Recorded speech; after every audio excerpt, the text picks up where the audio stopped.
to make it easier for folks that want to exit either with a master's degree after the first couple of years, or maybe you decided this whole academic thing isn't for you, and instead you want to go make a ton of money working for Google. Why should you have to stay here impoverished, as an impoverished grad student for a 6th year when you can complete your dissertation in 5 and then go get that industry job? So creating off-ramps at various stages in the program, make it easier for folks to complete their dissertations in year 5 as if they choose to, and then create a mechanism for identifying students that would benefit from the 6th year to apply for and then be guaranteed funding to pursue a 6th year so that they can be successful in the academic job market. Okay, so that's the goal, the plan. I'll talk a little bit about sort of some of the things that we have in mind.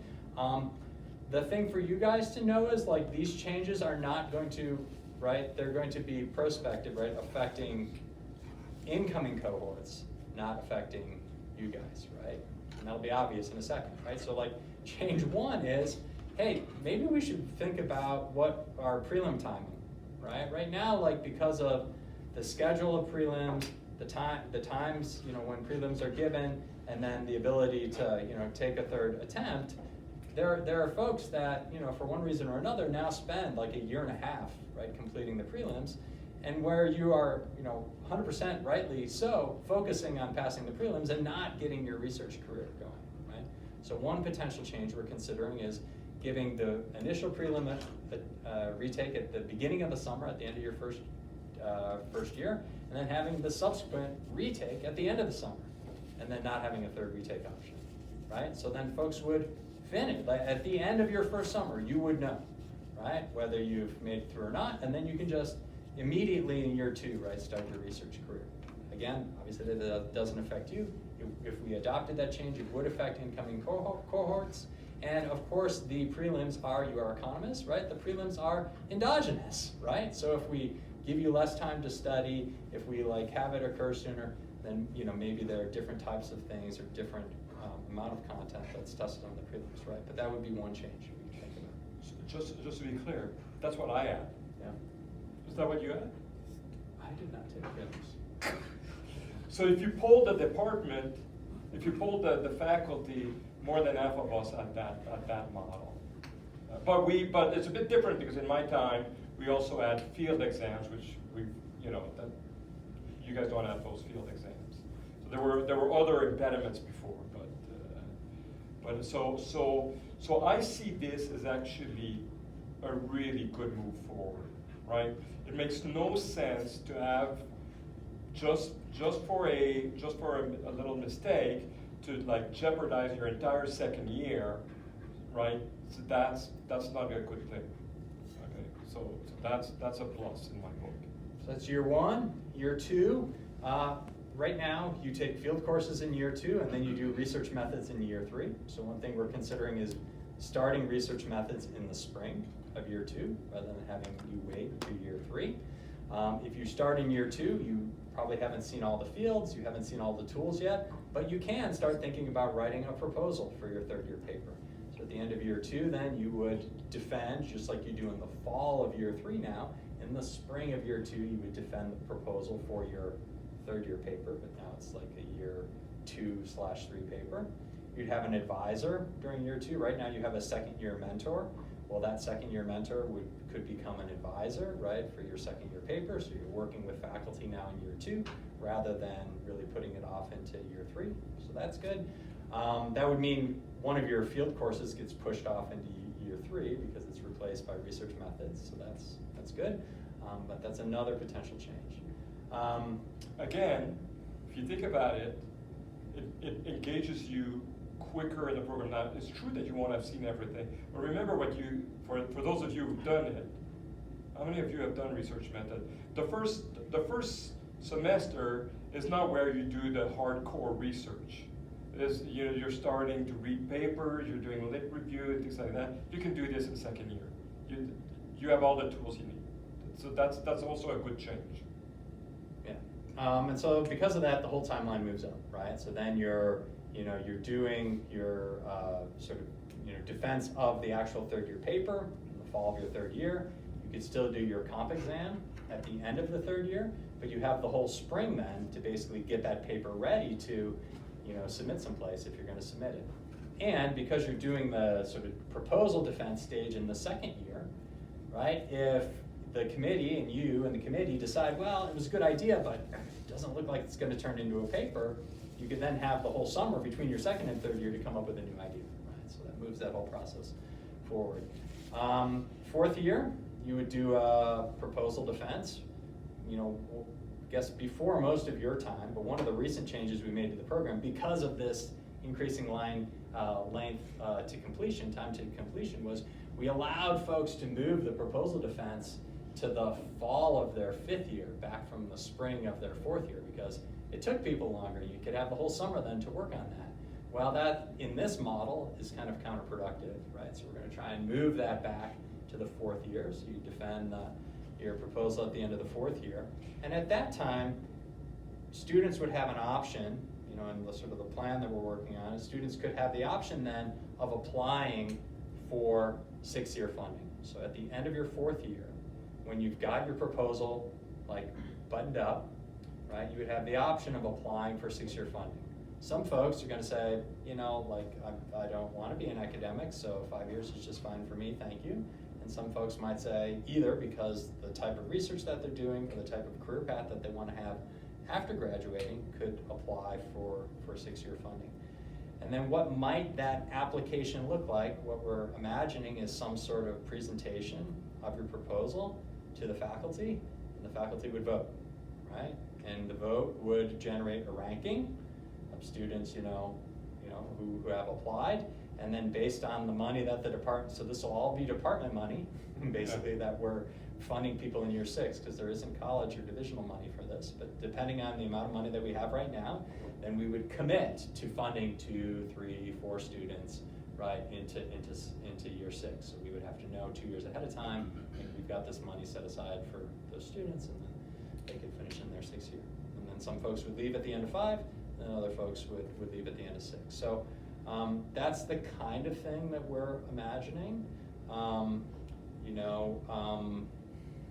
I think we haven't talked about it, but I think for some of you that are earlier on, obviously, the change in early dissertation milestones or prelims isn't going to affect you, but I imagine that we will have this 6th year application process implemented in the near future, so maybe a year from now, right? And so folks that are earlier on would probably be covered by that part of the changes.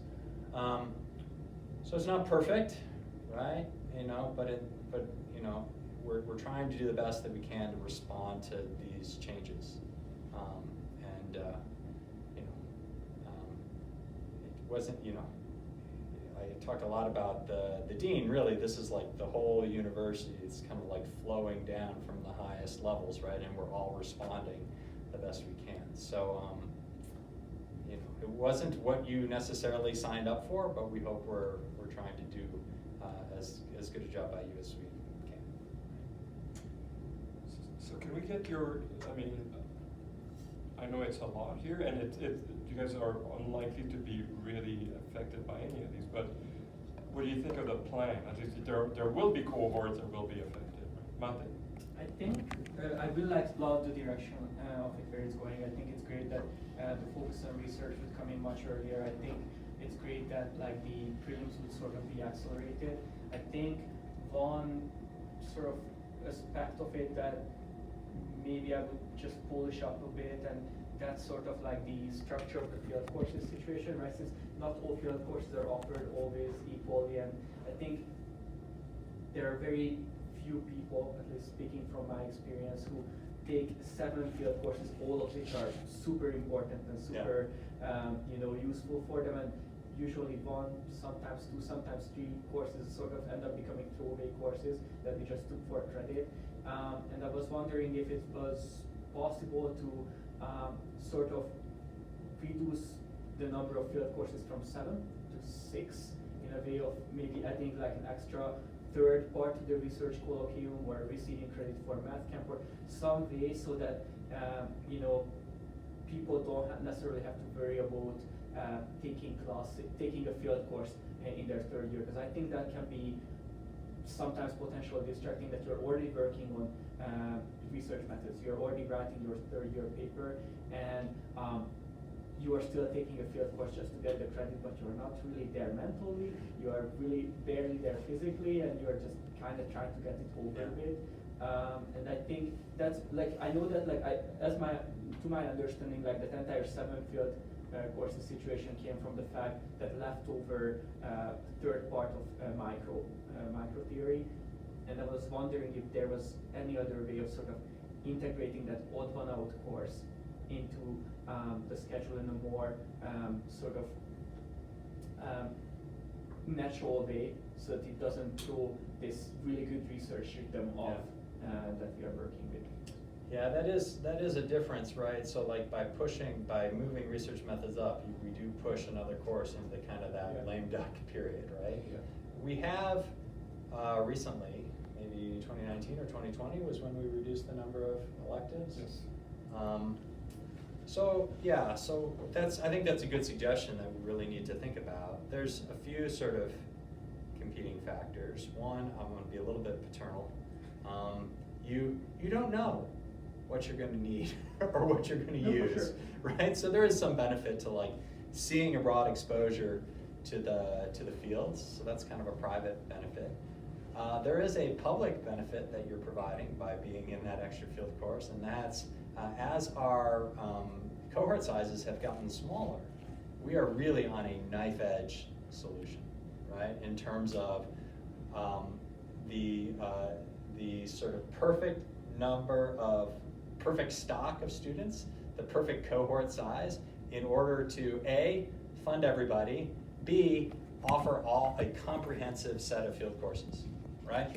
So we cannot offer a course if there are fewer than 4 students enrolled, right? So every semester there's this every year, there's this balancing act to make sure the right electives are offered in the right semester, and oh no, so-and-so's on sabbatical, so we gotta move this around and do that, right? So that, every course is offered, when people wanna take it, so on this every other year schedule, and then nothing gets canceled, right? And so when you're sitting, it's definitely worth revisiting. But we haven't changed it yet, and you're sitting in one of those classes, and you're like, gosh, I'd really rather not be here. Think about the public good that you're providing. But to be clear, we did remove one of the electives already. So that's, there are also... As someone who had very few electives in economics, I wish I had a lot more, right? There are also graduate school rules, right? So it's not like we can just, eliminate course. Right, that's why I was asking potentially, if not necessarily removing it, just I actually don't restructuring research methods. So if you think about what John said, 75 credits for your PhD. But how much of that has to be coursework versus research? You need, let's see, I think you need 30 courses. Yeah, 30 credits for electives. So there might be some, we'd have to think about it, but so one of the other things that we've been throwing around is, do we create a new course, either in the spring of year 1, which I think is probably not the best idea, or the fall of year 2, that's kind of like a pre-research methods, kind of like a survey of economic research, and how to be a good consumer of the field courses that you're taking, and what to look for, and how to... That's sort of what I meant by having a third part. So there could be something like that maybe takes the place of an elective. We haven't figured it out yet. The initial discussion was well, this is probably a 1-credit course, because the thought was to put it in the first year, but then it's prelims are coming really quick now, so maybe that seems like a bad idea, but if we moved it to the second year, maybe there'd be scope for that sort of thing. I don't know. So what I was going to add is that it's almost surely that most of the students will take at least one elective in their 3rd year. And I want to explain this is because, again, to be fair to people, we need to offer a variety of courses, which means that it's really hard to offer 2 courses in the same field. But most of you should take 2 courses in the field where you're going to do your research, right? Which means that in year 3 you will have to. So really the change we're proposing is just doing a little substitution, so that instead of starting to think about your research in the fall of the third year, you can do it in the spring of the second year, and then you have a summer where you could, instead, right, you could already start. That's really the idea. I mean, we've really been struggling ever since, basically since I came here about, with how to make best use of that summer between the second and third year. Remember years ago, I had a fantastic PhD student, had taken my course in the spring of the second year, got 100% on the final, really insightful or whatever, didn't see him all summer. In August, I saw him, I was like, what'd you do with your summer? He's like, oh, I was just hanging out. I was like, dude, what are you doing? Do work, But it's true that you do need some time to hang out because, you're tired. I mean, let's be clear, this is emotionally draining, but maybe. So that's a good suggestion, and I like this idea of, maybe the methods type stuff becomes more expansive, but it would have to be substantive, right, in order to really replace a field course. But then the trade-off is, making sure we can offer a breadth of fields. Right? I think another, so you all kind of touched on this idea of 6-year application and whatnot. Yep. I think sort of in the same spirit of trying to predict the future. Yeah. When it comes to field courses, right? Obviously, oftentimes it's tricky to offer the right ones. Yeah. But I also know that, again, as far as my personal graduate student experience is concerned, there were periods when there was definitely uncertainty in terms of hey, is this course going to be offered next year, or should I take my second best alternative that is for sure offered right now this semester, or should I just hold out on hope that they are offering the one that I really want to take next year?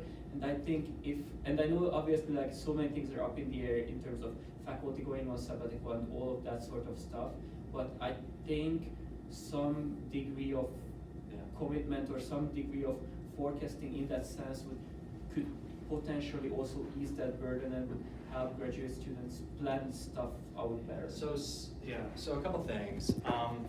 So students have often emailed me, right, about when things are going to be offered, and to the extent that I know, I'll always tell them. But the specific schedule is not set until November or December of the year before. And it's happening a little bit earlier now, slightly earlier, because appointments can happen earlier now, because under this new funding model, we're less tied to enrollments and other things. But that's when Professor Zaks solicits from the faculty, as faculty say, here are the courses I plan on teaching next year. And so that's not really set to November or December. I will say that since we've been on this every other year rotation, we've always been able to meet it, with the exception of development, which is kind of, for other reasons, been challenging to staff. But with that exception, so one environmental course has been offered this year, one environmental course will be offered next year, right? One trade course will be offered this year, the other one will be offered next year. It might be in the fall, it might be in the spring, that's changed based on leaves and sabbatical or whatever. But you can at least count on it next year. But you can always email me or email, Adam, for next year's schedule, to see if there's any insider information. Because sometimes we know, so-and-so's going to be on leave, so we're going to have to change these up or whatever. You can also email Kit too, because she does the schedule. Yeah, and then once Jeff has wrangled all the faculty, then Talk to Kit. Kit makes it all happen.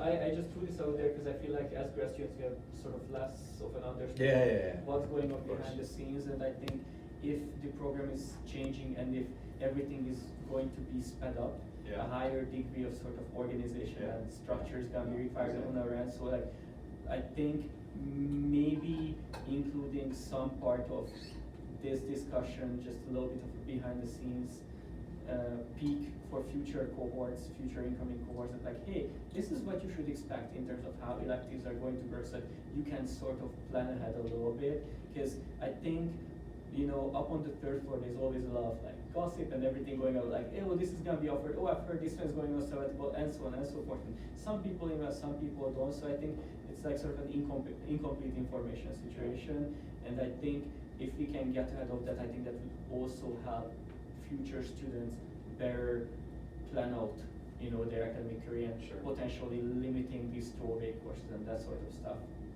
Okay. So one thing I want you guys to know though, so in terms of planning ahead, it's extremely costly for the department, okay? The plans are more stable than you might think. It's very costly for the department when something happens and the plan does not work out. So it's either I must cancel a course, but if I must cancel a course, what do I do with that faculty? Do I say in August, well, I'm sorry, but I'm canceling this class, suddenly now you need to teach principles of micro instead of, graduate labor. That's extremely costly for the department, so we try, and sometimes, we've lived through this. I mean, somebody tells us, well, it was great, but I took a job somewhere else, and I just forgot to tell you, right? And so these things happen. I mean, It has happened. I mean, so those events are extremely costly, and so we do try to avoid them. So to the extent that is possible, John can show you the plan. In fact, actually, he could probably show you the plan for the next decade. It's not like he doesn't have a plan. Yeah, But so the plan is very simple, right? Like I look at what was like we're in this year, and I'm planning next year. So I look what was offered last year, and that's my default for what's going to be offered next year. And then sometimes when people make their requests, so and so is like, but I'm going to be away in the fall. So then I move them to the spring, and then I got to find a volunteer to move to the fall, right? But yeah, no, it's exactly like it's we aren't offering new fields. We're on this rotation now, so everything's kind of the same. I actually inherited that spreadsheet from you, I guess. Yes. Like, you just move people over. But this point about costs is really important, right? Like when Martin says costs, he's talking about explicit costs, but also non-pecuniary costs, right? So all right, so that faculty member now teaches principles, and then that GPTI that was supposed to teach principles now gets some other GPTI gig or a TA gig, right? And it just flows down, right? The Because of the way dominoes, so or that's sometimes awful. you can't, and then you have to go to the dean and say, oh, something happened. Can we have that person teach one more next year? Yeah. Anyway, So that's the big picture. I guess there's one more. Because- Go ahead. Yeah. Actually, I was about to say some of the schools did do half course for free courses. So Yeah. for example, for labor, we could teach half of the semester and Brian teach the other half. But Yeah. given the cost situation, that might not be likely. So I'm not against thinking about this. Now, of course, I'm not against thinking about this because I'm not doing the coordination work. Kit does, and Jeff does, right? So I'm not against this, but as you can imagine, it's already to fit all of this. It's already a big puzzle. Yeah. Making sure. Now we have a little bit more leeway because of the new funding model. So it at the margin it's simpler, but it's still, I mean. They start asking for rooms. I've already signed Kit's demand for large room for next year, right? So this is a fine-tuned thing, right? It requires Kit to work almost full-time just doing this, right? So it's not. So doing half course, I'm not against it,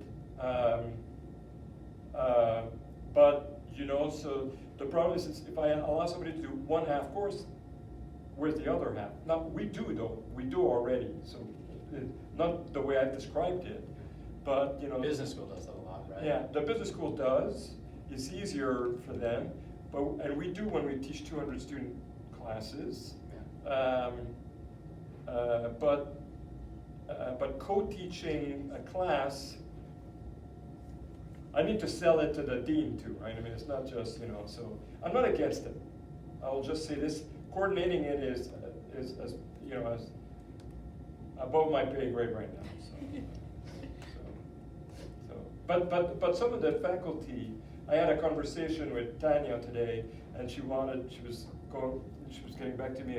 She would like to co-teach something with Chloe. Chloe. But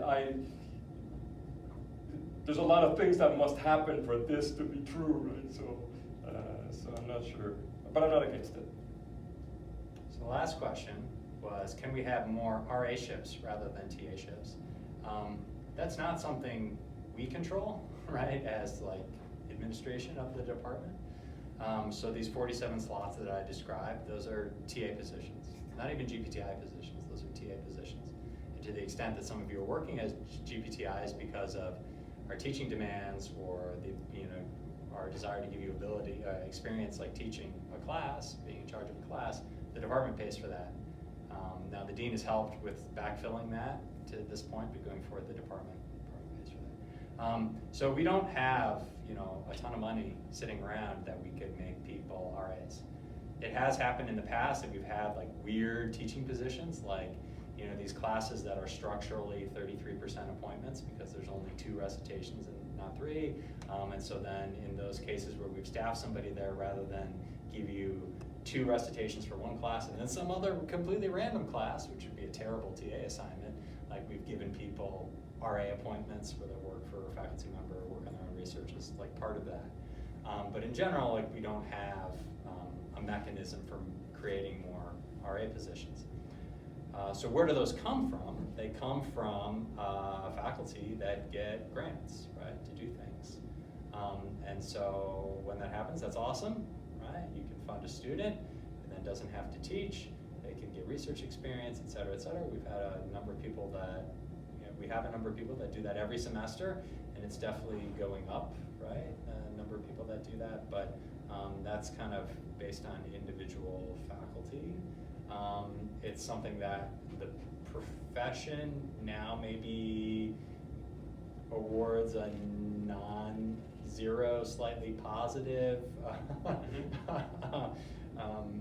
professional utility for, but unlike other disciplines, we don't get, there's not a whole lot of incentive to bring in research money, just to bring in research money, unless you're doing field work or something that requires a lot of labor, right?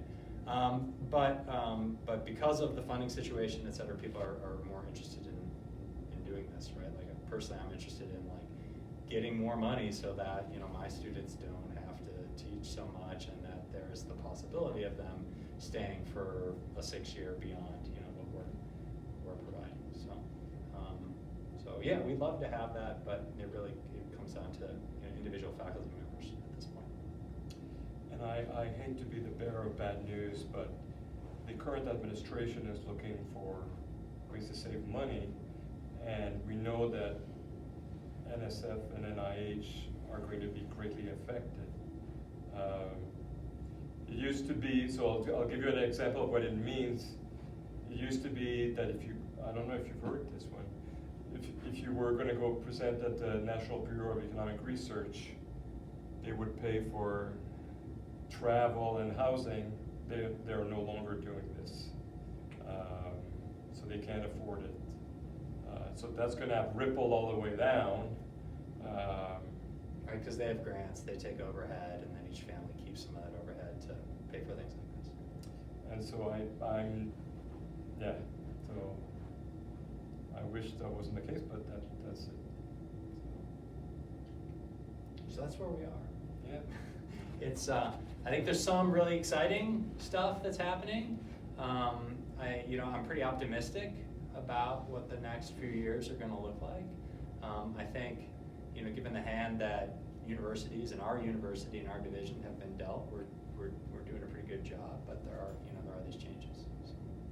What I like actually is when Taylor Jaworski approached me, Taylor and Dan actually approached me. Actually, how about when I was in the ICU to talk about this ad hoc committee. I had low hopes. I had zero hopes really back then. Frankly, but I think they've come up with, in retrospect, things we should have done anyway. Yeah. That is, it's not because we had more money. I mean, it's likely that because we had more money, we didn't really care about it. But but it should have, you know, if you think about it, things like the prelim, that should have been like this all along, right? I mean, this was, and moving one of the research method to year 2, this way that you don't waste your summer, that we should have structured it that way anyway, but, so at least that's going to be. It's a big ship, it's not a jet ski, right? It takes a long time to turn the ship, right? So there's a lot of institutional, inertia. So, but I think I agree. I wasn't super optimistic, but then, we kind of split up into 2 groups, and some of us worked on the year 5, 6 problem, and some of us worked on the years, 1, 3, 4, 1, 2, 3, 4 problem, and both groups came back with ideas, and everybody's like, yeah, that sounds good. That sounds like something reasonable. So far it's been good. But like I said, we have to take all these ideas to the faculty because we decide together, right, what to do. But I think it should be pretty non-controversial. Well, part of it is we need a buy-in from especially the core faculty. Right? So there's 2 big changes, right? Or 2 big groups that are affected. Core faculty, because of the changes to the prelims, and then faculty that do a lot of advising, right? Because in year 2, sometimes you have good ideas, sometimes less good ideas, right? You just need a little bit more direction and stuff early on because you just haven't read that many papers yet or seen many talks yet or whatever. So it's harder to come up with ideas that are interesting and doable enough to be a paper, right? And we want you to do that. You can't waste a year not having something that's going to fail, and so that's going to require more advising, right? So Yeah. that's the other piece. But it all makes sense. What is on your mind? So for the 6th year funding, applying for 6th year funding. Yeah. Define earlier on early. You said early cohorts. Does that only include first years? Yeah, I don't know yet. So obviously we can't do it now. We can't do it this year because there would be people who are in their 4th year right now, and we'd be like, oh yeah, and by the way, in a month, present your entire dissertation proposal to all of the faculty. So that's not achievable.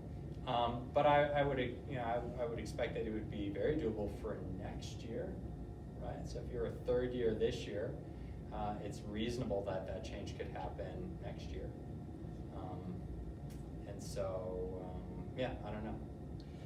So you notice this is a really nice system, right? Because it does a few things for you, right? One, it raises your costs, right? You gotta present in front of this, so you gotta want it, right? You really gotta want it and be committed to doing the research, so that's great. And it's also a repeated game amongst the faculty. So something that I really struggled with was all right, if we have money, we've been thinking about how to give money to 6 years who want to stay for a 6th year for a year or so, at least I have. And the problem was always well, how do we do this in a way that's equitable but also fairly efficient? You identify the students for whom the marginal benefit of having another year is largest. And of course, every advisor is going to say this is the best student ever, right? And so it's how do you, right? But because we're going to make everybody come, so faculty can only vote if they've seen the talks, raise their costs, right? So there's no less cheap talk. And then it's a repeated game, right? So they can't be this is the best student ever every single year, and then we won't, then we'll discount their recommendation. But then, so then we can pick people. Again, it's not I don't envision it being picking as much as a ranking, because some years we might be flush and we might be able to support 4 students, right? Some years might be a little leaner, we can only support 2, so generate a ranking and then folks will know. But you'll know, at the end of your 4th year, right? And there'll be some commitment to, all right, we're gonna fund you now in year 6, so.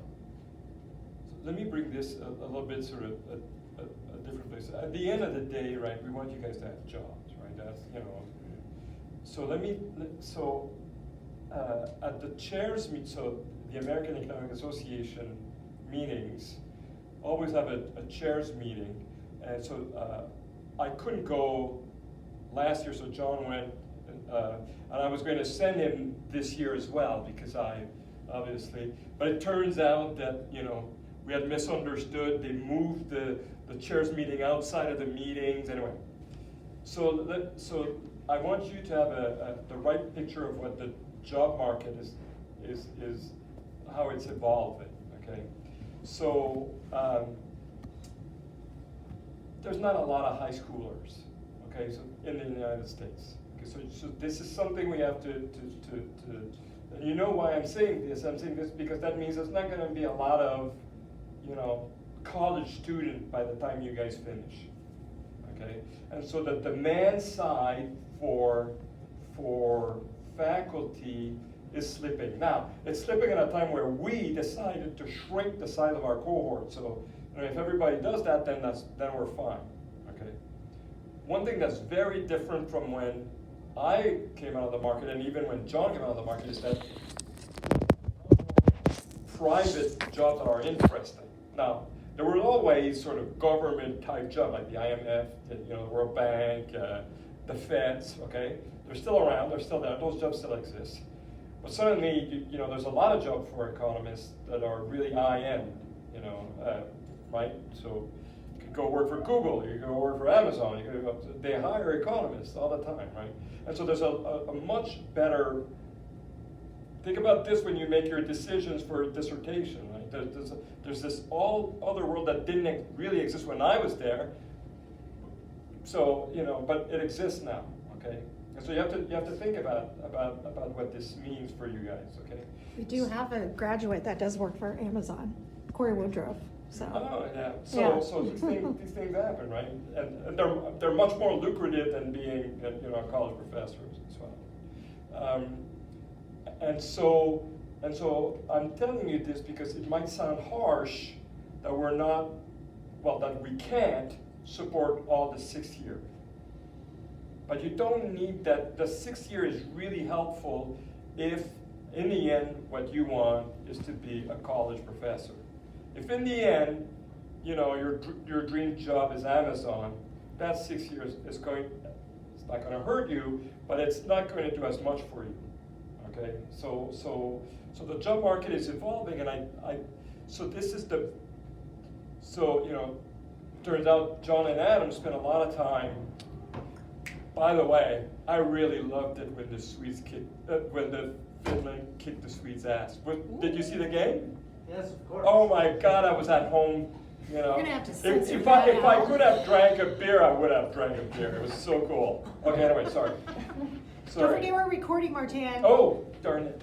And so you have to think about this, right? The job market has evolved in a way that in fact, when John and Adam came to me with this proposal, of course we could cry at the fact that we've lost our flexibility, but there's nothing we can do about it.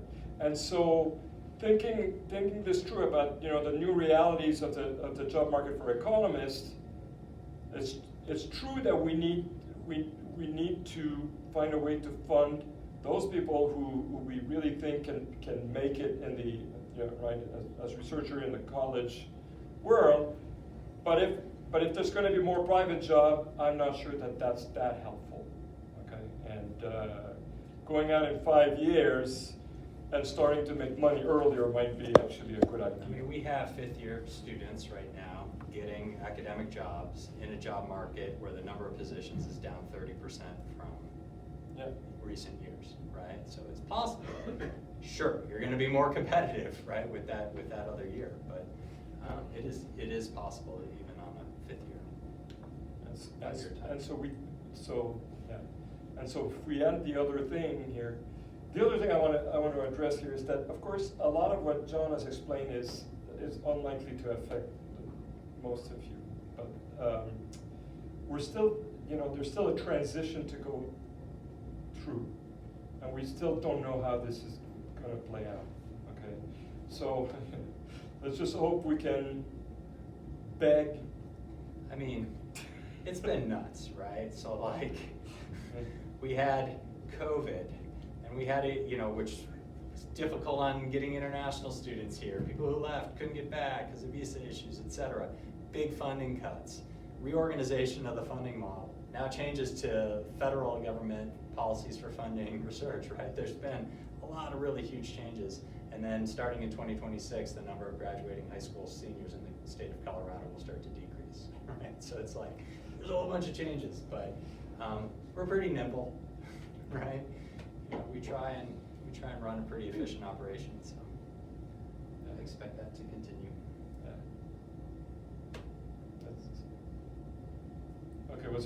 What's on your mind? Let's go. Let's do it. Come. Are you sure you want to be here? How about I stop recording? Okay.